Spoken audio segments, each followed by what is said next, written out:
Bonjour à tous, comment allez-vous? Vous allez bien? Par la grâce, nous avançons petit à petit, euh, même si le ciel est gris. Voilà, hein, on avance avec la joie, avec cette force que représente celui qui est et qui donne la vie en nous. Et on n'abandonne pas, ok? Un petit coucou à nos amis des Antilles, Tchébiré de Pamoli, et puis du monde entier aussi, parce qu'en fait, c'est le monde entier qui est impacté par cette folie humaine, on va dire. Cette folie humaine. Aujourd'hui, le titre de ma réflexion, le premier et le dernier. Vous vous souvenez qu'on a parlé la semaine dernière du nom de la bête. On a parlé de deux nombres, 606, qui nous donnaient le nom de la bête. Voilà. À vous de vérifier ou bien de regarder la vidéo de la semaine dernière pour vraiment comprendre qui est ce nom. Puis n'oubliez pas, si vous avez des questions, vous pouvez me l'envoyer. Si je peux répondre, voilà, je réponds.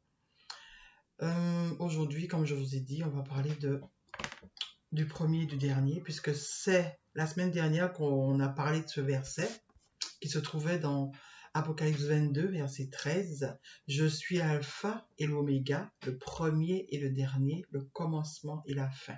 Et on a vu que dans les nombres que nous avons trouvés la semaine dernière, qu'il y avait deux chiffres, le chiffre 6, que je reprenne mon petit... voilà. Il y avait deux chiffres, le chiffre 6 et le chiffre 0, voilà. Qui représente pour moi l'infini parce qu'il n'y a pas de début ni de fin. Et ce chiffre 6 qui représente le fini puisqu'il y a un début, il y a une fin.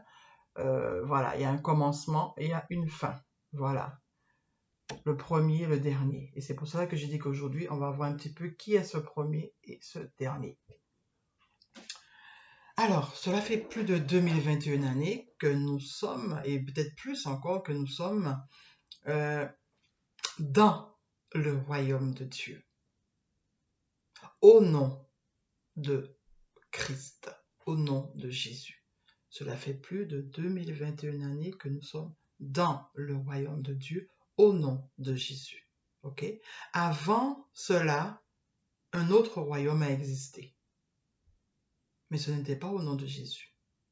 Il n'y avait pas, on ne mentionnait pas Jésus. Si vous allez dans l'Ancien Testament, ce royaume de Dieu ne mentionnait pas le nom de Jésus. Alors avant le royaume de Dieu au nom de Jésus, il y avait un royaume de Dieu. D'accord? Ce royaume de Dieu, c'était le judaïsme. D'accord? Et aujourd'hui, nous sommes dans le royaume de Dieu, christianisme. D'accord? Depuis plus de 21 années, le christianisme a le pouvoir. Voilà, on va dire ça comme ça. Le christianisme a vaincu.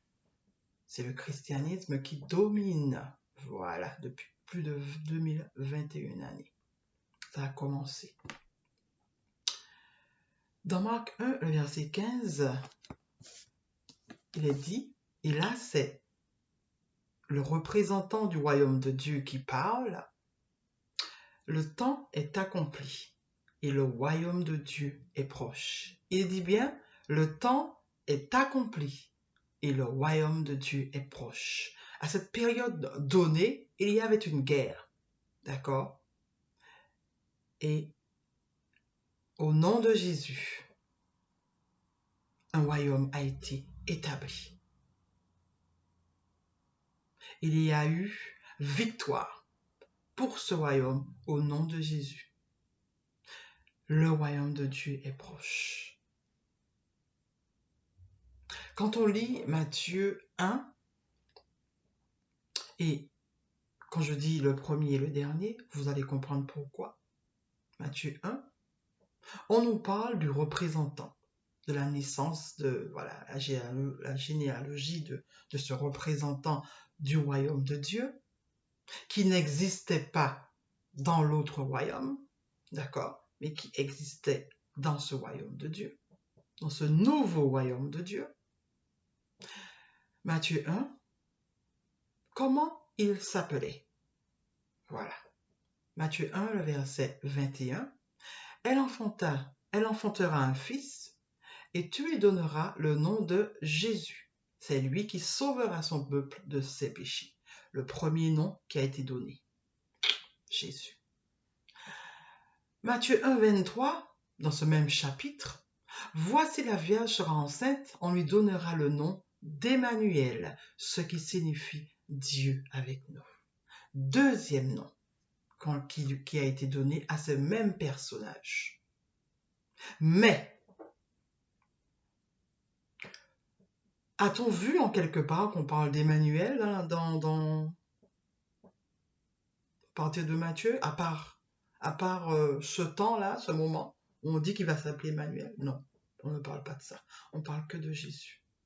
Alors, le premier nom qui a été utilisé, c'est Jésus. Voilà, en tant que sauveur du monde, en tant que représentant de ce royaume de Dieu. Et au nom de Jésus, comme on l'a vu dans une vidéo précédente, la politique du royaume de Dieu, voilà ce qui s'est passé, mes amis. Puisque, qu'est-ce qu'il avait dit, Jésus? On va monter plus haut. Dans Luc 19, verset 10, « Car le Fils de l'homme est venu chercher et sauver ceux qui étaient perdus. » La raison pour laquelle le Fils de l'homme est là. Il est venu chercher et sauver ceux qui étaient perdus. Et nous avons vu plus haut, qu'est-ce qui était perdu?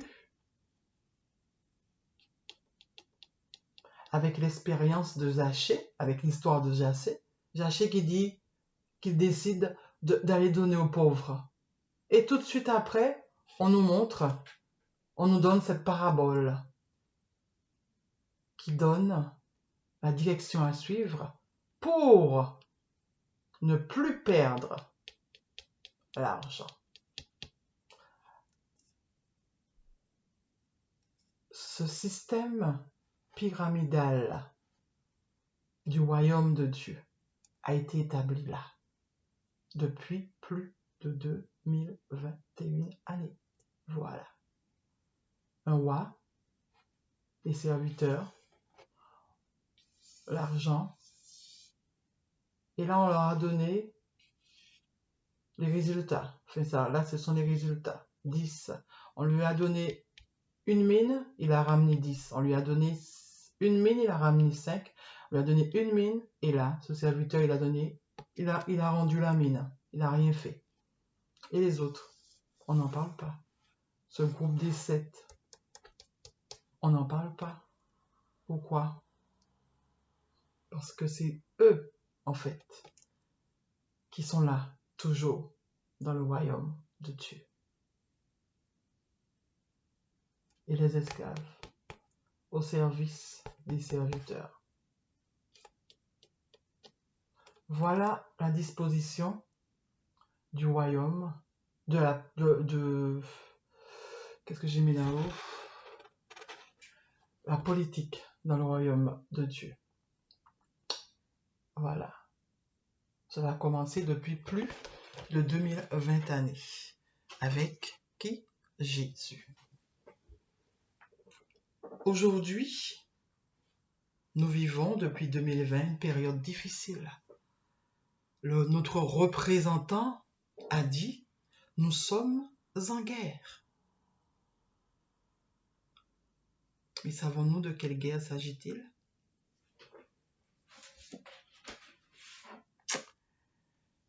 Est-ce réellement un virus ou le royaume de Dieu au nom de Jésus est en danger plutôt? Le royaume de Dieu, ce système-là est en danger. Ce système est en danger. Ce système est en train de s'effondrer. Parce que les esclaves d'en bas ont compris. C'est ce qui se passe, mes amis. Et qui est notre représentant, mes amis? Tout est écrit. Qui est notre représentant? Qui est au-dessus des lois? Qui ne respecte pas les lois? N'est-ce pas Dieu? Dieu n'a pas besoin de loi. Regardez bien. Hein? Le nom, le dernier nom, le deuxième nom, si vous préférez, qu'on a donné au représentant du royaume de Dieu, au nom de Jésus, est Emmanuel, Dieu avec nous. Qui est le représentant et qui va être le représentant occidental bientôt?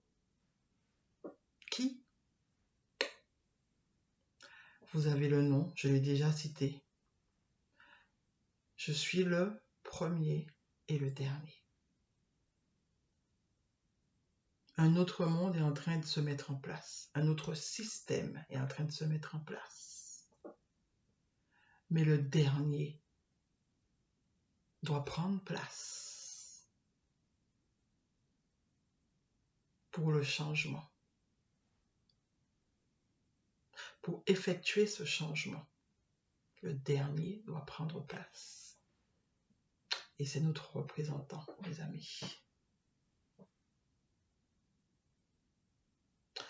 Tout est écrit dans la parole, soi-disant, au nom de Dieu. Tout est écrit. Mais tout a été dirigé pour nous emmener dans une seule explication. Aujourd'hui, nous devons écouter la voix dans nos cœurs. Celui qui nous a donné la vie nous parle depuis très longtemps. Mais est-ce qu'on entend? Parce que nous suivons aveuglément ce qui nous a été donné. Nous ne réfléchissons plus. Nous ne nous posons plus de questions. Nous avançons. Pourquoi deux noms dans la Bible? Comme je vous ai dit, deux postérités, deux boucs vivants, deux nombres, deux noms.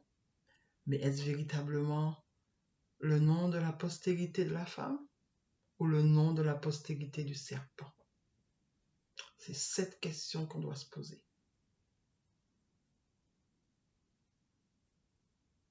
Pourquoi? C'est au moment où celui qui nous représente est sur le trône. Pourquoi? C'est à ce moment que tout s'effondre. Posons-nous les bonnes questions. Il a un nom qui fait de lui un Dieu avec nous, mes amis. Il a un nom qui fait de lui un Dieu avec nous. Et il n'a pas besoin de loi pour avancer. Un Dieu avec nous n'a pas besoin de loi. Nous nous battons pour qu'on puisse respecter la loi. La loi, il n'a pas besoin de loi. Il est au-dessus des lois. Et c'est ainsi.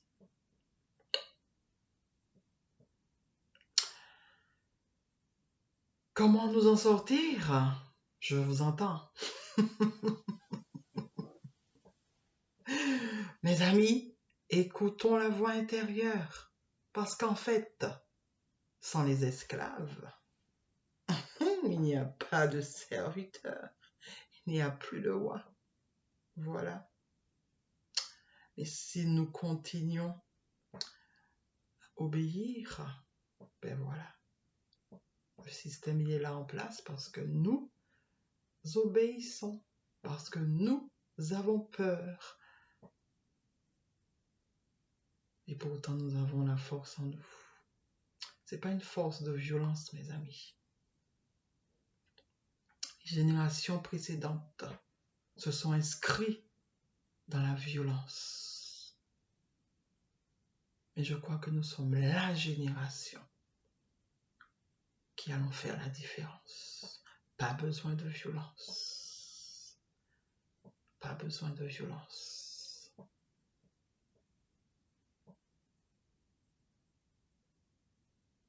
Pas besoin de violence pour gagner. La désobéissance, simplement. Tout simplement.